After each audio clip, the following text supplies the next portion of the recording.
Fashion is groundbreaking, unique, expression, style, creativity, art, culture, clothing, beauty.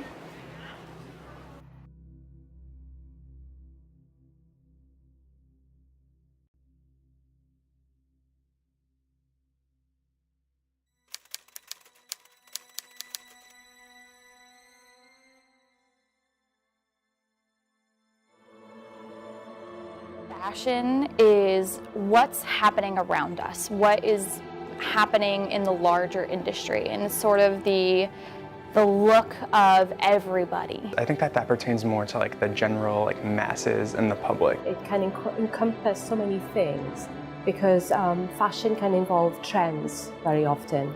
But then some people or many people use the word fashion for clothing. Fashion is a means of expressing yourself and communicating through your body language. Everything runs on like a fashion cycle as well, from like early adoption into the peak of the trend into like trend rejection. Designers are constantly looking probably to the past or to different times to reinvent or to reintroduce different elements.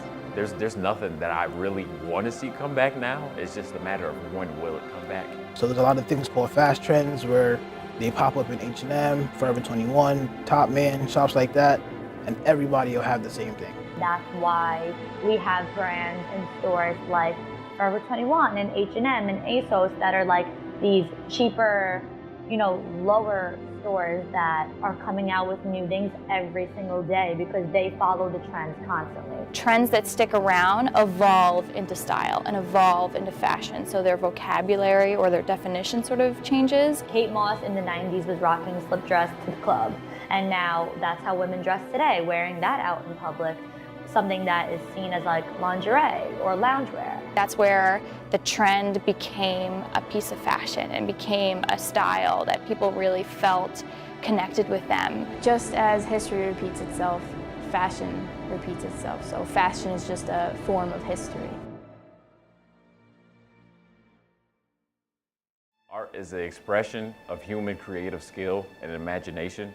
And what fashion designers do, they use their imagination to express themselves through clothes. All sense of fashion starts from a concept, then it turns into pen and pencil, meat and paper. And make it something either tangible, listenable, readable, wearable. In a way, we could look at ourselves as like a canvas, and then what are you gonna paint on that canvas? What are you gonna put on there? Because it's not just something we can appreciate by looking at, it's something we appreciate by wearing on our bodies. You can compare like certain works of art to like certain fashion brands, like how Dior has the little black dress, or how Gucci is synonymous with like the 2 Gs.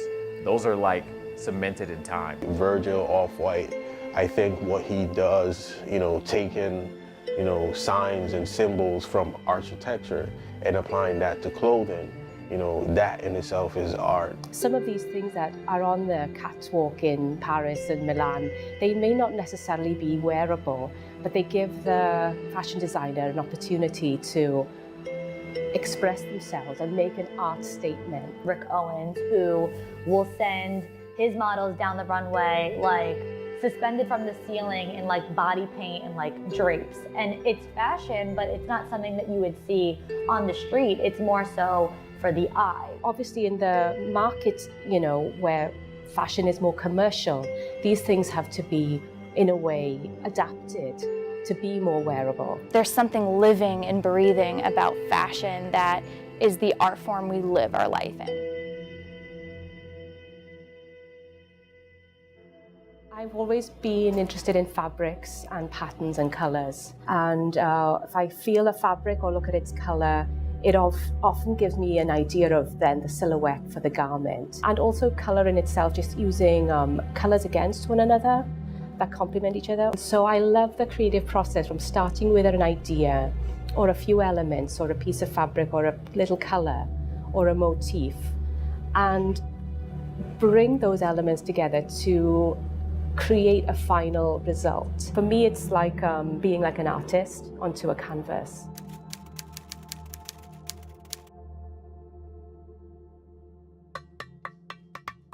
Where you're from affects what you wind up wearing. So in other parts of the world, you might see people that are almost completely covered head to toe, and because of what they're wearing, you might only see their face or their eyes. Whereas in other parts of the world, it's more acceptable to wear outfits that are a bit more revealing and show skin. The climate, the religious influences, the political influences, I think all of those things come into play in what people are finding inspiration from.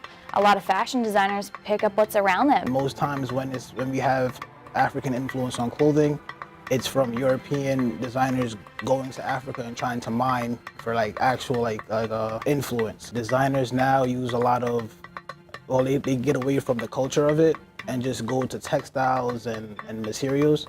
And I feel like that takes away from what it actually means. In Jamaica, our fashion is more influenced by African, textile. It's fun traveling the world and being able to conform, but also bring your own taste and style to whatever fashion you're going to. When I moved to the United States, I think it was so diverse that when you wear this, you stand out and people label you as an Indian. And I moved to Southeast Africa to a country called Malawi. And all the women, they have to cover their knees, so they wrap a chitenge around their waist.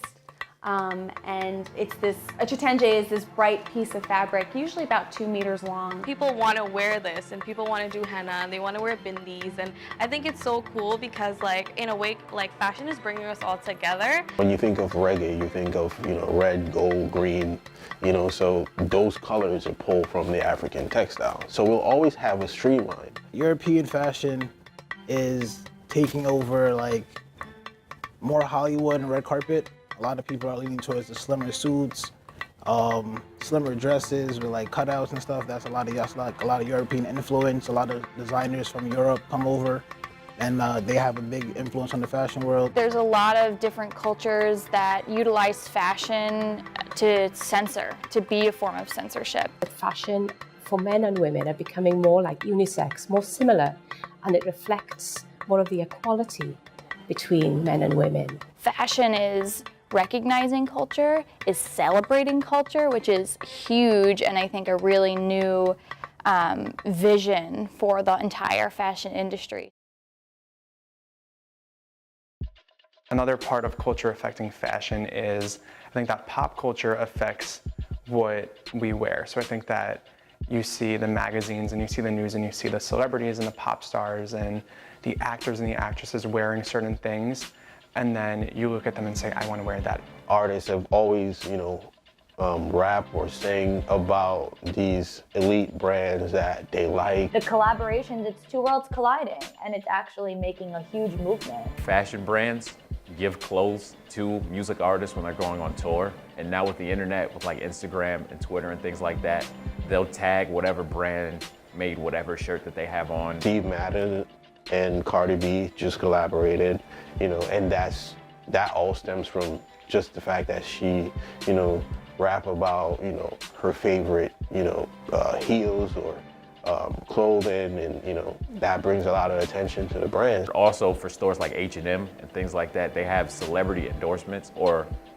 music artist endorsements that makes people of a certain demographic or age group cater to that clothing. Before, nobody really cared about sneakers that much unless you played a sport that required you to wear sneakers. Now, higher brands are paying more attention to sneakers. Kanye is the most prominent person in sneakers because a pair of Yeezys drop, no matter what they look like, everybody wants them.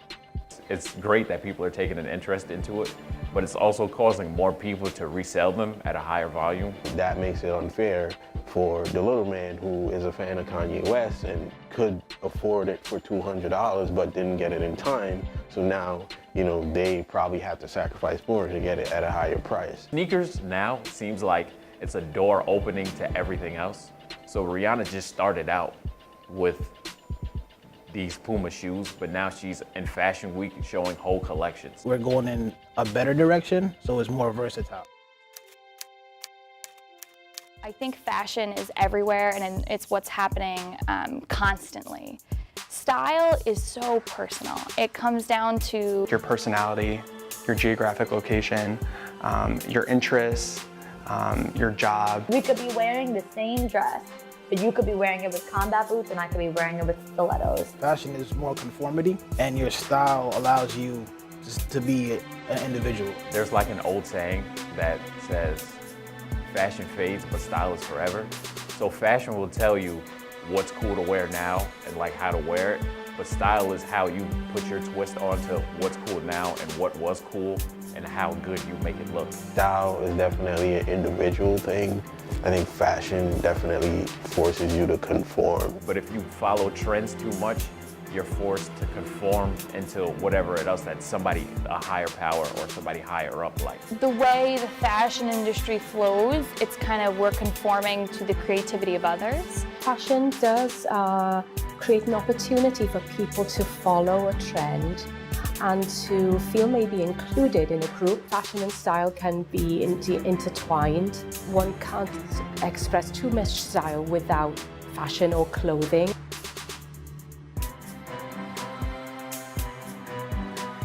Fashion trends just reflect the nature of the world and us, ourselves. So it makes sense to me maybe that fashion has that pattern because it just reflects the pattern of life.